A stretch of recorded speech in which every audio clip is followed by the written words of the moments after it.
Hello मित्रों, कैसे हैं आप सभी। आप देख रहे हैं मित्रालय 30 डेज रेगुलर सीरीज, जिसमें रोज़ाना 2 बजे सेमेस्टर 1 की क्लासेस आती हैं। ये क्लास आज की इम्पॉर्टेंट रहने वाली है। क्यों इम्पॉर्टेंट रहने वाली है? क्योंकि इससे पहले हमने यूनिट 1, 2, 3 एंड 4 यानी कि इकाई 1 से लेकर इकाई 4 तक की क्लासेस अटेंड कर ली है। और आज हम बात करने वाले हैं यूनिट 5 की। मतलब साफ है, 5 यूनिट 5 क्लासेस। और आज की क्लास बड़ी इंपॉर्टेंट इसलिए भी है क्योंकि इस क्लास के अंदर हम हमारी पूरी बुक को कंप्लीट कर देंगे। क्योंकि 5 ही तो इकाइयाँ होती है और 5 क्लासों में पूरी बुक कंप्लीट हो जाएगी। तो अगर अभी तक आपने ये सीरीज़ शुरू नहीं की तो फर्स्ट क्लास से लेकर 5वीं क्लास तक ज़रूर अटेंड कीजिएगा, जिसमें आपकी पूरी सीरीज़ कंप्लीट हो जाएगी। और फिर हम मैराथन क्लास भी लेकर आएंगे, जिसमें important question paper and model paper मिलेगा। तो चलिए आज की क्लास शुरू करते हैं। हमने शुरुआत में भूगोल की बेसिक कॉन्सेप्ट पढ़े थे, फिर धीरे धीरे प्रोसेसेस जानी, लैंड फॉर्म्स जाना और सिस्टम को समझा। अगर आपने यूनिट 1 से हमें फॉलो किया है, क्लास 1 से, तो अभी तक आपको समझ में आ गया होगा कि हमने क्या क्या जाना था। हमने बेसिक कॉन्सेप्ट जाना था, लैंड फॉर्म्स स्थलाकृतियों के बारे में जाना था, हमने जाना था कि क्रियाएं कैसे होती है, अंतर्जात बहिर्जात क्रियाएं क्या है। हम पहुंच रहे हैं उस हिस्से पर जहां धरती का सबसे बड़ा भाग छुपा हुआ है। ये कौन सा हिस्से की बात हो रही है? महासागर। आज की क्लास में हम बात करेंगे महासागरीय तली, ओशन फ्लोर की, जहाँ समुद्र के नीचे भी पर्वत हैं, मैदान हैं, गर्त हैं और धरती की सबसे गहरी संरचनाएं मौजूद हैं। आज हम स्टेप बाय स्टेप समझेंगे कि महासागरीय तली का उच्चावच कैसा होता है, ओशन फ्लोर, रिलीफ, जलवायु, समुद्री जीवन, मानव गतिविधियाँ आदि जितनी भी चीज़ें वो सिर्फ महासागर से रिलेटेड होने वाली, ओशन से रिलेटेड होने वाली। चलिए आज की क्लास को शुरू करते हैं। फ्रेंड्स से चैनल को सब्सक्राइब कर लीजिए, कमेंट कर दीजिए कि आपको ये क्लास कैसी लग रही है। सबसे पहले हम बात करते हैं यूनिट 5 का सिलेबस। देखिए सिलेबस महासागर वाला, ये सिलेबस आपके सामने है। वैसे हम सिलेबस की अलग से क्लास लगा चुके हैं, वो नहीं देखी, सिलेबस भी देख लीजिएगा। अब समझते हैं महासागरीय तली का उच्चावच यानी ओशन फ्लो रिलीफ। हर टॉपिक को यहाँ पे क्लियर कर देंगे। अपने यूनिट 5 का जितना भी टॉपिक है इंपॉर्टेंट, सब क्लियर हो जाएगा। देखिए महासागर की तली पर अलग अलग स्थलाकृतियाँ पाई जाती हैं, जैसे ज़मीन पर पाई जाती हैं। फ़र्क बस इतना है कि समुद्र की तली स्थल की तुलना में काफ़ी गहरी होती है। समुद्र की तली स्थल की तुलना में काफ़ी गहरी होती है। असल में पृथ्वी की सतह का सबसे बड़ा हिस्सा महासागरों से ही ढका हुआ है। मतलब आप सभी जानते हैं कि लगभग 90%, कुछ मैं कहूँगा इतना ज़्यादा परसेंटेज पानी से घिरा हुआ है एरिया पृथ्वी का, कि स्थल तो बहुत कम एरिया पे है, बहुत ही कम एरिया पर, है ना। आप सभी जानते हैं बहुत बड़ा हिस्सा किससे घिरा हुआ है? महासागर से, ओशन से। महासागर की स्थलाकृतियाँ अचानक नहीं बनी, बल्कि विवर्तन की क्रियाओं से जुड़ी हुई है, यानी कि प्लेट टेक्टोनिक्स। इनका सीधा संबंध महाद्वीपीय किनारों से भी होता है। महासागर की तली पर सिर्फ पानी नहीं है, बल्कि जैविक क्रियाएं और भौतिक क्रियाएं दोनों सक्रिय रहती हैं, यानी कि बायोलॉजिकल एंड फिजिकल प्रोसेसेस। महासागरीय तली हमें बताती है कि महासागर कितने पुराने होते हैं, मतलब ओशंस की एज क्या है, ये हमें पता चलता है उनकी तली से। वो कितना गहरा है उससे हम पता लगा सकते हैं कि वो कितना पुराना है ओशन, है ना। यहीं पर कई प्रकार के खनिज और ऊर्जा संसाधन पाए जाते हैं, यानी कि मिनरल्स, एनर्जी की रिसोर्सेज। लाइक स्थलाकृतियों पर क्या पाया जाता है? कोयला, है ना, लौह अयस्क, कई तरह के अन्य पदार्थ हमें ज़मीन के अंदर मिलते हैं। वैसे ही महासागरों के अंदर भी कई ऊर्जा संसाधन पाए जाते हैं, कई खनिज पाए जाते हैं। फिर बात करेंगे महासागरीय तली का गहरा संबंध भूकंपीय गतिविधियों से भी होता है, यानी कि भूकंप से भी इनका कोई ना कोई रिलेशन ज़रूर है। इसलिए महासागरीय तली का उच्चावच भौतिक भूगोल का एक महत्वपूर्ण विषय है। चलिए फिर महाद्वीपीय मग्न तट यानी कॉन्टिनेंटल शेल्फ।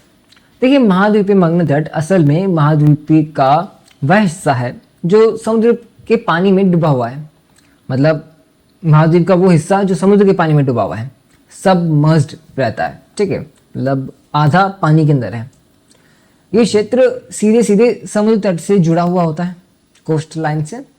महाद्वीपीय मग्न तट की एक खास बात यह है कि इसकी गहराई आमतौर पर काफ़ी कम होती है, मतलब जो डेप्थ होती है वो बहुत कम होती है। इस वजह से यहाँ जैविक उत्पादकता, बायोलॉजिकल प्रोडक्टिविटी सबसे अधिक पाई जाती है। यही कारण है कि मत्स्य पालन का सबसे मुख्य क्षेत्र माना जाता है। सिर्फ मछलियाँ ही नहीं, बल्कि यहाँ पर पेट्रोलियम, प्राकृतिक गैस और कई अन्य पदार्थों के भंडार भी अधिक मात्रा में पाए जाते हैं। नदियाँ जब अपने साथ तलछट लाकर समुद्र में गिरती हैं तो सबसे पहले इसी क्षेत्र में निक्षेप करती हैं। इसलिए महाद्वीपीय मग्न तट मानव की आर्थिक गतिविधियों के लिए बहुत उपयोगी है, यानी कि इकोनॉमिकली देखा जाए तो बहुत इम्पॉर्टेंट है इसका, है ना। यह क्षेत्र महासागरीय जीवन का मुख्य केंद्र भी है। कौन सा क्षेत्र? महाद्वीपीय मग्न तट। इसी वजह से महाद्वीपीय मग्न तट आर्थिक दृष्टि से बहुत महत्वपूर्ण माना जाता है। चलिए फिर नेक्स्ट टॉपिक है अपना महाद्वीपीय मग्न ढाल। पहले बात की थी मग्न तट, अब बात है मग्न ढाल की, यानी कॉन्टिनेंटल स्लोप की। देखिए मैं आपको ये बता देता हूँ कि इंग्लिश के अंदर भी हम थोड़ी बहुत बात कर रहे हैं और जो नोट्स मिलेंगे वो हिंदी इंग्लिश दोनों में मिलेंगे। डोंट वरी, आप चाहे किसी भी मीडियम से हो या अगर आप कुछ भी अपने स्टाइल में पढ़ना चाहें आपको वैसे नोट्स मिलेंगे। नोट्स इस तरीके से बनाए जा रहे हैं तभी प्रिपरेशन में टाइम लग रहा है भाई। नोट्स की प्रिपरेशन ऐसे की जा रही है कि कोई भी जिस इंटरेस्ट से पढ़ना चाहे उस इंटरेस्ट से पढ़ सके। उसे डायग्राम चाहिए तो उसे डायग्राम मिलेंगे, उसे अगर एक्सप्लेनेशन चाहिए तो एक्सप्लेनेशन मिलेगी, उसे परिभाषा चाहिए तो परिभाषा भी मिलेगी। उसे हर तरीके से हम मॉडिफाई कर रहे हैं हमारे नोट्स को, इसलिए थोड़ा टाइम लग रहा है। बट हमने यूजुअली एक डेट निकाली 26 जनवरी, तब तक हमारे नोट्स रेडी हो चुके होंगे। तो 26 जनवरी मिलते हैं नोट्स के साथ में। अब बात करते हैं महाद्वीपीय मग्न ढाल की। तो ये असल में महाद्वीपीय मग्न तट और गहरे समुद्री मैदान के बीच का संक्रमण क्षेत्र होता है। मग्न ढाल क्या होता है? महाद्वीपीय मग्न तट और गहरे समुद्री मैदान के बीच का संक्रमण क्षेत्र होता है। यहाँ मतलब एक तरफ तो है मग्न तट, ठीक है, एक तरफ है गहरी मैदान, उनके जो संक्रमण वाला क्षेत्र है जहां वो मिल रहे हैं वो कौन सा क्षेत्र हुआ? महाद्वीपीय मग्न ढाल। यहाँ ढाल अचानक काफी तेज हो जाती है, स्लोप है ना वो बड़ा तेज हो जाता है। यही वजह है कि यह हिस्सा सीधा नीचे की ओर गिरता हुआ सा लगता है। महाद्वीपीय मग्न ढाल पर अवसाद बहुत कम पाए जाते हैं, यानी सेडिमेंट्स कहते हैं ना अवसाद को। सोचिए जरा क्यों ये सेडिमेंट्स यहाँ इतने पाए जाते हैं? क्योंकि तेज ढाल के कारण निक्षेप टिक नहीं पाते। इस क्षेत्र में अक्सर पानी के नीचे घाटियां भी मिलती हैं, यानी कि सबमरीन कैनियंस, और भूस्खलन की संभावना भी यहाँ पे बहुत रहती है, यानी कि सबमरीन लैंडस्लाइड्स, जो लैंडस्लाइड हो जाती है ना वो वाली, कि भाई ज़मीन खिसक जाना। यही मग्न ढाल असल में महाद्वीप और महासागर तल को जोड़ने वाला संकेतक होता है। क्या होता है? महाद्वीप और महासागर तल को जोड़ने वाला संकेतक। महाद्वीप और महासागर को जोड़ने वाला संकेतक क्या कहलाता है? महाद्वीपीय मग्न ढाल। चलिए फिर नेक्स्ट चलते हैं। इसके बाद हम गहरे समुद्री मैदान को पढ़ेंगे। तो गहरे समुद्री मैदान का अर्थ है कि गहरे समुद्री मैदान महासागर तल का सबसे विस्तृत भाग माना जाता है। कौन सा मैदान? देखिए नाम में गहरा है, गहराई है नाम में, तो कौन सा हिस्सा हुआ? गहराई वाला हिस्सा हुआ, सीधी सी बात है। तो महासागर तल का सबसे विस्तृत भाग माना जाता है कौन सा? गहरे समुद्री मैदान। यह क्षेत्र अत्यंत अधिक गहराई में स्थिर होता है, मतलब बहुत ही ज्यादा डीप होता है। यहाँ की सतह लगभग पूरी तरह समतल पाई जाती, फ्लैट। सोचिए जरा इतनी गहराई में समतलता कैसे पाई गई, मतलब इतना फ्लैट कैसे हो सकता है इतनी गहराई के अंदर? असल में यह क्षेत्र महीन तलछट से ढका रहता है, मतलब फाइन सेडिमेंट्स पाए जाते हैं। सेडिमेंट्स जो है बड़े फाइन पाए जाते हैं। यह तलछट धीरे धीरे लंबे समय में जमा होती है। इस कारण यहाँ जैविक गतिविधि काफी सीमित रहती है, बायोलॉजिकल एक्टिविटी।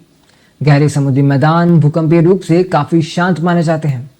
यही वजह है कि इन्हें महासागर तल का स्थिर भाग कहा जाता है। मतलब इतनी गहराई के अंदर कोई एक्टिविटी बहुत कम हो पाती है, इसलिए स्थिर पाए जाते हैं, है ना। देन जो मैं कहूँ आपके जो गहरे समुद्री मैदान है उनका जो स्थलाकृति है, उनकी जो बनावट है वो समतल रहती है और भूकंपीय रूप से ये बड़े शांत पाए जाते हैं। यहाँ पर पैलेजेलिक निक्षेप बहुतायत में पाया जाता है, जो कि कहते हैं आई थिंक पैलेजेलिक डिपॉजिट्स यानी कि निक्षेप। और ये मैदान पृथ्वी के भूगर्भ इतिहास का महत्वपूर्ण अभिलेख भी है, कि मैंने आपको पहले ही बताया था स्टार्टिंग में कि समुद्र की गहराई उसके एज को बताती है कि वो कितना पुराना है ना। तो ये गहराई की बात हो रही है यहाँ पर, गहरे समुद्री मैदान, तो ये उसकी एज को बता रही है। ये बड़ा ही अभिलेख के तौर पर महत्वपूर्ण है। चलिए फिर इतिहास के तौर पर अब जानते हैं महासागरीय गर्त। देखिए महासागरीय गर्त महासागर की सबसे गहरी संरचना मानी जाती है। महासागर की सबसे गहरी संरचना कौन सी है? महासागरीय गर्त संरचना। वो अलग चीज थी, वो मैदान थे, ये संरचना है। ये संरचनाएं बहुत संकीर्ण और अत्यंत लंबी घाटियां होती है, मतलब संकीर्ण, पतली, अत्यंत लंबी। ठीक है, तो ध्यान दीजिए यहाँ ये गर्त अधिकतर महाद्वीपीय किनारों के पास मिलते हैं। महाद्वीप के जो किनारे होते हैं वहां मिलते हैं। महासागरीय गर्त अक्सर जुड़े होते हैं सबडक्शन क्षेत्र से, यानी सबडक्शन जोन से। यही वो स्थान है जहां एक प्लेट दूसरी प्लेट के नीचे धंस जाती है। ये हमने यूनिट 4 में बात किया था कि एक प्लेट दूसरी प्लेट के नीचे कैसे धंस जाती है, उसे क्या कहा जाता है।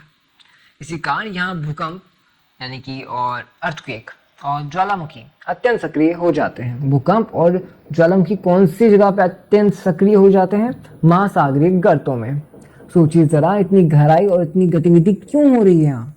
प्रशांत महासागर में महासागरीय गर्त सबसे अधिक पाए जाते हैं। कौन से एरिया में? प्रशांत महासागर में। यह क्षेत्र महासागर तल की युवा आयु का संकेत देता है। आपसे क्वेश्चन भी आज पूछा जा सकता है एमसीक्यू के अंदर, रिक्स्थान के अंदर, और अभी इनका वेटेज भी बढ़ चुका है। आपके जो रिक्स्थान है वो गलत हो गया, एमसीक्यू गलत हो गया, तो लगभग आपको 10 से 20 नंबर का घाटा हो सकता है ना। तो ये क्वेश्चन, छोटे मोटे क्वेश्चन ऐसे हैं जो वहां पूछे जाते हैं। लाइक प्रशांत महासागर में कौन सी संरचनाएं सबसे अधिक पाई जाती है? महासागरीय गर्त अधिक पाए जाते हैं, है ना। तो ये क्वेश्चन आपको पूछे जा सकते हैं, छोटे मोटे क्वेश्चन। तो साथ में हम ये भी रेडी हो रहे हैं, अपने आप ही रेडी हो रहे हैं ना, बस। तो उनको वैसे हम मैथन क्लास में अलग से भी तैयार करेंगे। महासागरीय गर्त अक्सर जुड़े होते हैं द्वीप चापों से, यानी आइलैंड आर्क से। इसलिए मित्रों, महासागरीय गर्त विवर्तन की गतिविधियों का सबसे स्पष्ट प्रमाण है। यानी कि देखिए, विवर्तन की गतिविधियां, प्लेट की जो मूवमेंट्स होती है, उसका सबसे बड़ा उदाहरण क्या है? महासागरीय गर्त। चलिए फिर नेक्स्ट टॉपिक पे आते हैं। कई बार क्या जीभ लड़खड़ा जाती है यार, हो जाता है। तापमान वितरण का अर्थ, ओशन टेम्परेचर का डिस्ट्रीब्यूशन। सबसे पहले समझिए, महासागरीय जल का सतही भाग अधिक गर्म होता है। देखिए सीधी सी बात है, जितनी गहराई में जाओगे उतनी गर्मी बढ़ती जाएगी। तो महासागरीय जल का सतही भाग अधिक गर्म होता है। जैसे जैसे पानी की गहराई बढ़ती जाती है, तापमान घटता जाता है। मतलब पानी की गहराई जैसे बढ़ती जा रही है, तापमान घटता जाता है, ठंडा हो जाता है, लेकिन सतह जो है वो गर्म रहती है। यहाँ एक बात ध्यान रखने वाली ये है कि तापमान वितरण अक्षांश से नियंत्रित होता है, यानी लैटिट्यूड से। किससे नियंत्रित होता है? अक्षांश से। इसी कारण विषुवत रेखा के पास तापमान सबसे अधिक पाया जाता है, जबकि ध्रुवीय क्षेत्रों में तापमान सबसे कम होता है। पोलर रीजन्स के अंदर हमने समझा कि नॉर्थ पोल, साउथ पोल, वहाँ ठंडा रहता है तापमान। महासागरीय धाराएं भी तापमान वितरण पर गहरा प्रभाव डालती हैं। गर्म धाराएं तटीय क्षेत्रों को गर्म बनाती हैं, जबकि ठंडी धाराएं ठंडा करती हैं। ऋतु परिवर्तन के कारण भी तापमान में भिन्नता आती है। ठीक है, यही स्थिरता महासागरीय जीवन के लिए बहुत महत्वपूर्ण है। इसी कारण महासागर वैश्विक जलवायु को नियंत्रित करने में महत्वपूर्ण भूमिका निभाते हैं।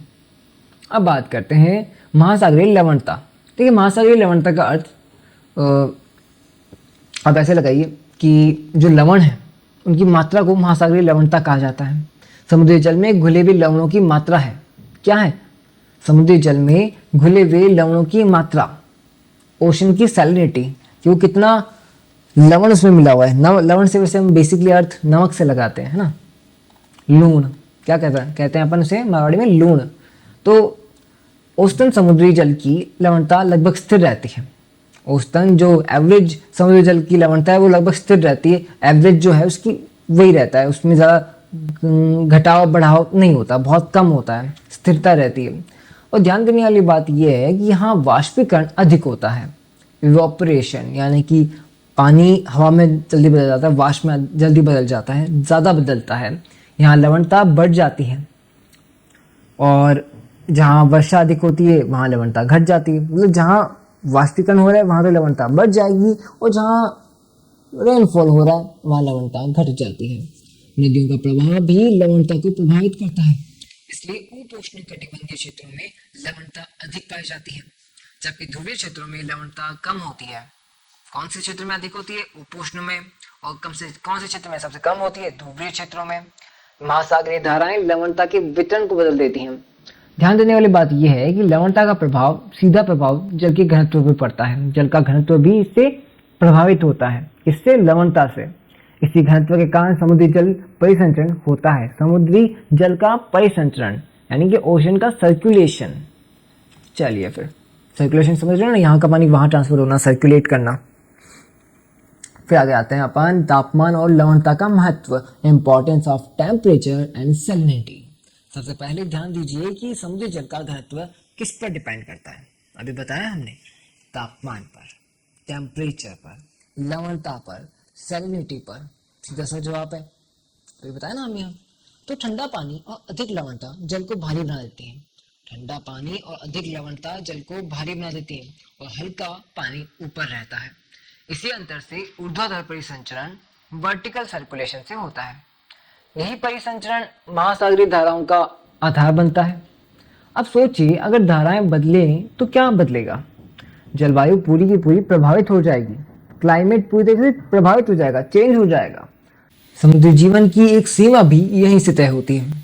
मछलियाँ, प्रवाल सब तापमान और लवणता पर डिपेंड करते हैं। प्रवालों के लिए एक सीमित तापमान रेंज होती है, मतलब उनके लिए एक तापमान फिक्स होता है, उनकी एक रेंज फिक्स होती है जिसके अंदर ही वो पनप सकते हैं। ठीक है, थोड़ा सा चेंज और कोरल ब्लीचिंग शुरू। यही कारण है कि तापमान और लवणता थर्मोहैलिन परिसंचरण को जन्म देती है, यानी कि थर्मोहैलिन सर्कुलेशन को, एक प्रक्रिया है इसको। ठीक है, और यही थर्मोहैलिन सिस्टम पूरी दुनिया का ऊर्जा संतुलन बनाए रखता है। यानी ग्लोबल एनर्जी बैलेंस किस पे डिपेंड है? थर्मोहैलिन परिसंचरण पर। ठीक है, और ये किसके महत्व में आते हैं? ये आते हैं तापमान और लवणता के महत्व के अंदर। ठीक है, चलिए फिर आगे बढ़ते हैं। प्लवक, ये प्लैंकटन जिसे कहा जाता है, उसका वितरण भी इसी पर निर्भर करता है। किस पर? तापमान और लवणता के महत्व पर उसके डिपेंड करता है। मतलब साफ है मित्रों, तापमान और लवणता सिर्फ पानी की बात नहीं है, पूरी पृथ्वी की जलवायु की चाबी है। समझ रहे हो ना? अब सोच कर बताइए ये बेस टॉपिक कितना पावरफुल है। कितना पावरफुल है ना बेस का टॉपिक। जो तापमान है, लवणता है, ये महासागर के अंदर कितनी इंपॉर्टेंट हो जाती है कि एक प्रक्रिया पूरी की पूरी इस पर डिपेंड करती है। ओके, चलिए फिर मतलब अब चलते हैं एक बहुत ही डायनामिक टॉपिक पर। डायनामिक क्यों है? क्योंकि बड़ा ही विस्तृत है भाई और बड़ा अमेजिंग है। महासागरीय धाराएं, ओशन करंट्स। देखिए, सबसे पहले ये सिंपल सा सवाल है मेरा आपसे कि समुद्र का पानी क्या हमेशा स्थिर रहता है? नहीं ना, महासागर का पानी लगातार चलता रहता है। धाराएं उठती देखी होंगी आपने, लहरें, है ना। तो इसी निरंतर गति को हम कहते हैं महासागरीय धाराएं, ओशन करंट्स। इंग्लिश में क्या कहते हैं? Ocean currents. ये धाराएं एक निश्चित दिशा में डिफाइंड डायरेक्शन में बहती हैं। लाइक सारी धाराएं एक तरफ ही बह रही होती हैं। ऐसे नहीं कि एक धारा इधर बह रही है, एक धारा इधर बह रही है, नहीं, सब एक दिशा में बहती हैं। अब सवाल ये भी आता है कि इनको चलाता कौन है? मतलब क्या प्रेशर इनको आ रहा है कि अपने आप बहे जा रही हैं? सबसे बड़ा कारण है पवन, वाइंड्स, हवा। इसके अलावा दूसरा तापमान बन जाता है। तापमान कैसे? देखिए, आपने कभी ना कभी ये पढ़ा होगा कि गर्म हवा और ठंडी हवा, इन दोनों के अंदर गति रहती है ना। गर्म हवा और ठंडी हवा एक दूसरे की ओर प्रवाहित होती रहती हैं। वैसे ही तापमान, पानी के अंदर जो तापमान है, गर्म और ठंडा जल, ये एक दूसरे की ओर प्रभावित होते हैं, प्रवाह होता है। लवणता भी इसके अंदर खूब काम करती है। ठीक है, तो एक ज़रूरी ताकत और आती है इसके अंदर कि एक पहली ताकत क्या बनी? पवन। दूसरी ताकत टेम्परेचर। थर्ड लवणता।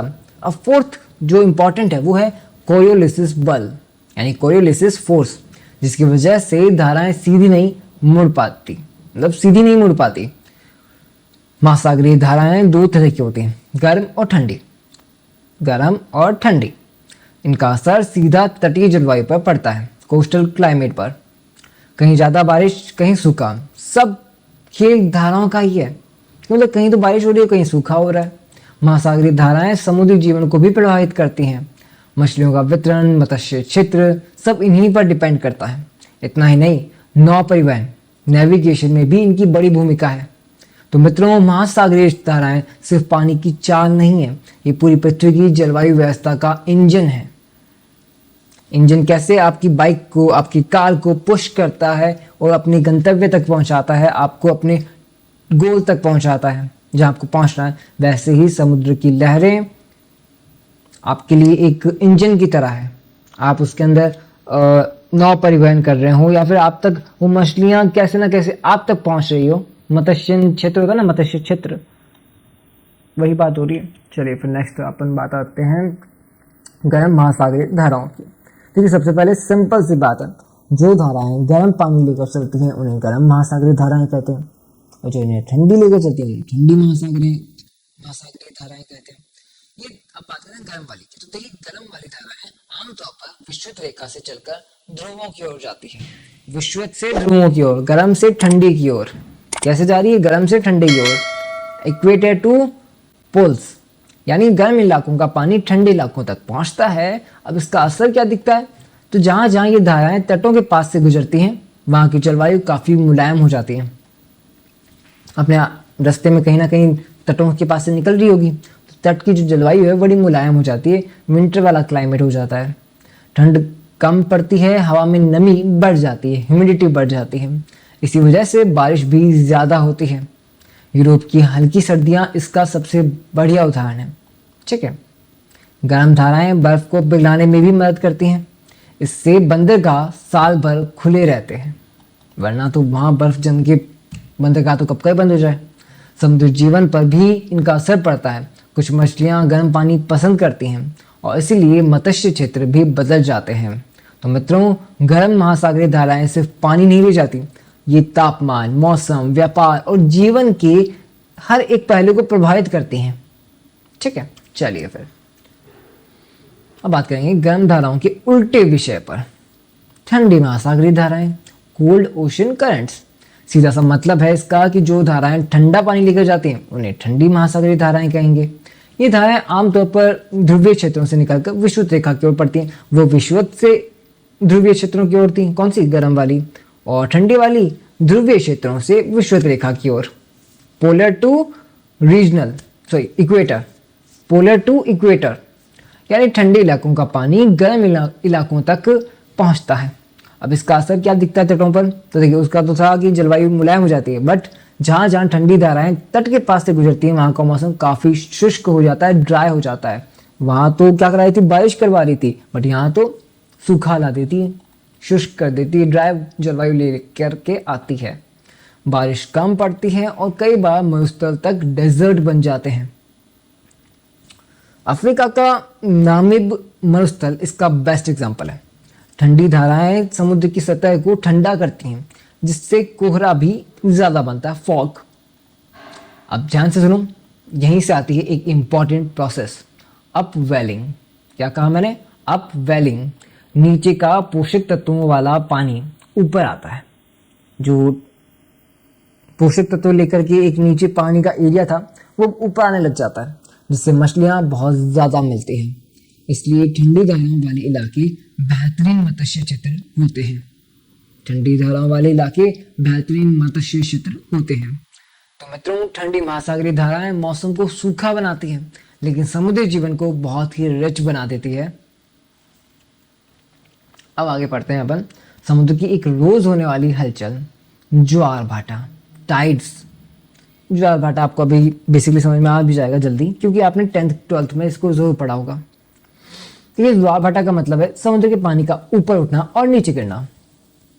बड़ी बड़ी लहरें बनती है ना, उनको कहते हैं, उन पर कई सर्फिंग करते हैं। आपने देखा होगा मूवीज के अंदर सर्फिंग करते हैं। तो सर्फिंग किन ऊपर की जाती है? उन समुद्री लहरों पे की जाती है, और उन समुद्री लहरों को बेसिकली ज्योग्राफी में ज्वार भाटा कहा जाता है, टाइड्स कहा जाता है। लहरों का ऊपर उठना, उनका नीचे गिरना, ये उनकी प्रक्रियाएं होती है। यानी कभी समुद्र आगे आता है और कभी पीछे हटता है। सब एक और सवाल आता है कि क्यों हो रहा है भाई ये अपने आप ही इतनी बड़ी लहर बन जाती है, अपने आप ही लहर नीचे भी गिर जाती है। इसका सबसे बड़ा कारण है चंद्रमा, मून। मून के अंदर अपना एक गुरुत्वाकर्षण होता है। वो गुरुत्वाकर्षण, वो ग्रेविटी, वो शक्ति समुद्र के पानी को खींचती है, अपनी ओर खींचती है। सूर्य का भी थोड़ा बहुत प्रभाव पड़ता है, लेकिन मुख्य रोल तो चंद्रमा का ही है। जब पानी ऊपर उठता है उसे कहते हैं ज्वार, और जब पानी नीचे गिरता है तो उसे कहते हैं भाटा।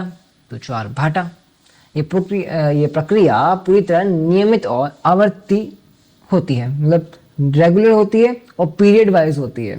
दिन में आमतौर पर 2 बार ज्वार और 2 बार भाटा आता है। ज्वार भाटा का एक प्रैक्टिकल फ़ायदा ये भी है कि बंदरगाहों में जहाज़ों की आवाजाही इसी पर डिपेंड करती है कि जब इतने बड़े बड़े जहाज, उनको छोटी लहरें तो हिला ही नहीं सकती, तो ज्वार भाटा उनको पुश करते हैं। जब बड़े बड़े बंदरगाह पर कोई बड़ा जहाज आता है तो उसको पुश करने के लिए वो ज्वार भाटा एक नेचुरल फोर्स का काम करता है, डिपेंड करता है उसके ऊपर।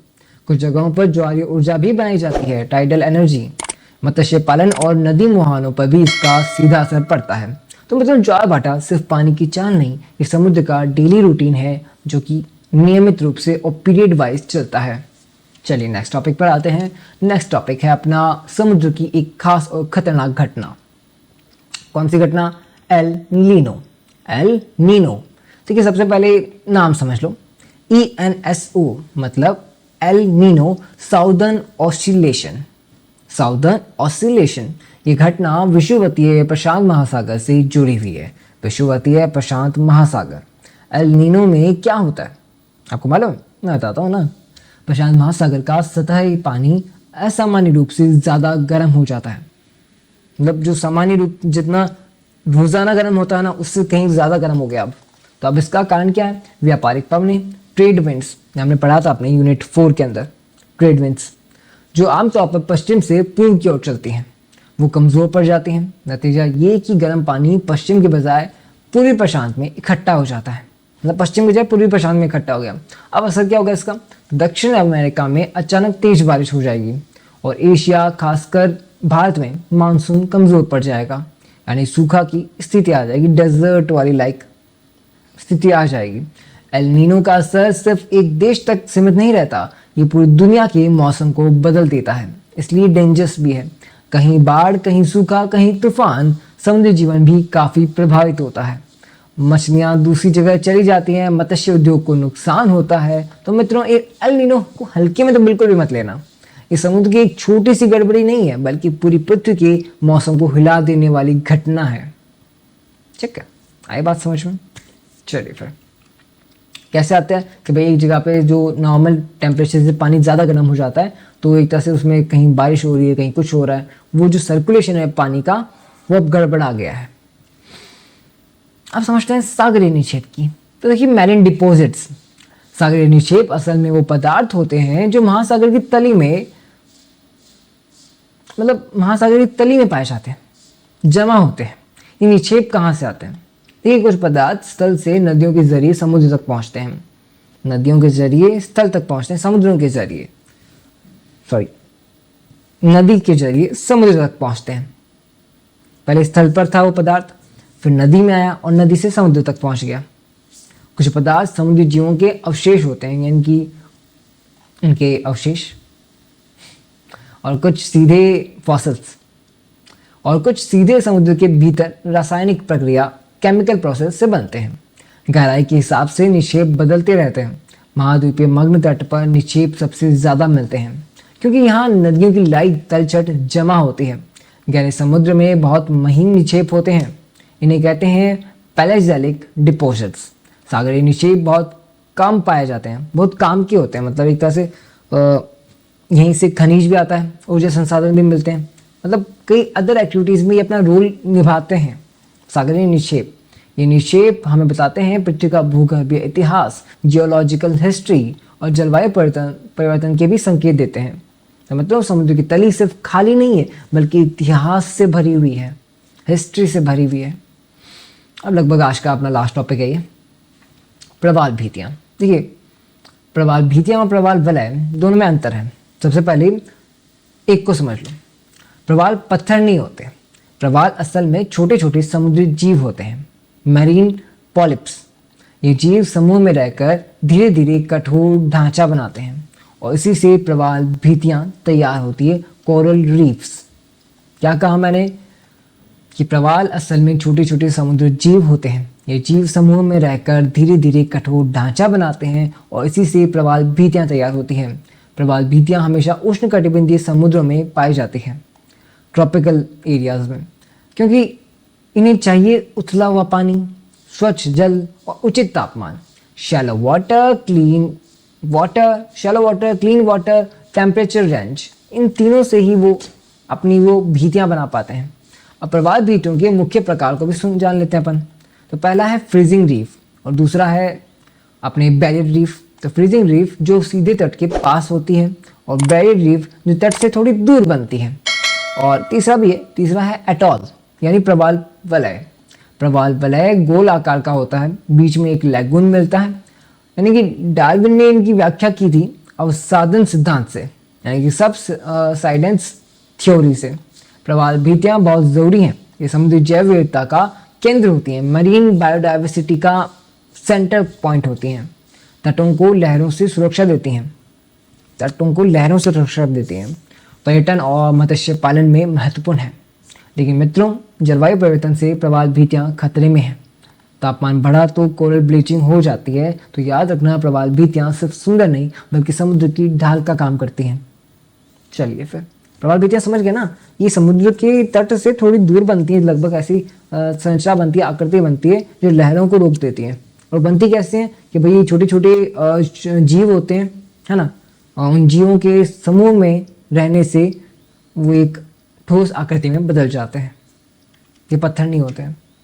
तो ऑल राइट मित्रों, बस यहीं पर आज की क्लास को समाप्त करते हैं। और आज की क्लास को ही नहीं बल्कि पूरे सेमेस्टर 1 की ज्योग्राफी को आज समाप्त करते हैं। आज हमने यूनिट 5 की बात की थी और इससे पहले हमने यूनिट 1, 2, 3, 4, 5 यानी 1 से लेकर 5 तक हर कॉन्सेप्ट को स्टेप बाय स्टेप समझा है, सिंपल भाषा में समझा है और अच्छे से उसको हमने विजुअली देखा है कि वो किस चीज़ की बात हो रही है। अगर आपने पहले की क्लास नहीं ली है तो ले लीजिएगा। सिर्फ 5 क्लासेस है, 5 क्लासेस के अंदर complete geography for semester 1 complete हो चुकी है। सेमेस्टर 1 के लिए भूगोल कंप्लीट। अब हम इंपॉर्टेंट क्वेश्चन की भी बात करेंगे एंड मॉडल पेपर की भी बात करेंगे, वो मैथ एंड क्लासेस के अंदर। मैथ एंड क्लासेस कब आएंगी? एग्जाम से जस्ट पहले। तो अभी के लिए आपका काम क्या बनता है कि इस क्लासेस को रिवाइज कीजिए और हम कल मिलेंगे। सेमेस्टर 1 के अंदर एक दूसरा सब्जेक्ट शुरू करेंगे, सेम टाइम सेम जगह और एक नए सब्जेक्ट के साथ। तो जुड़े रहिए MJCU मित्रालय के साथ। आपका अपना स्टडी मित्र। धन्यवाद। राधे राधे।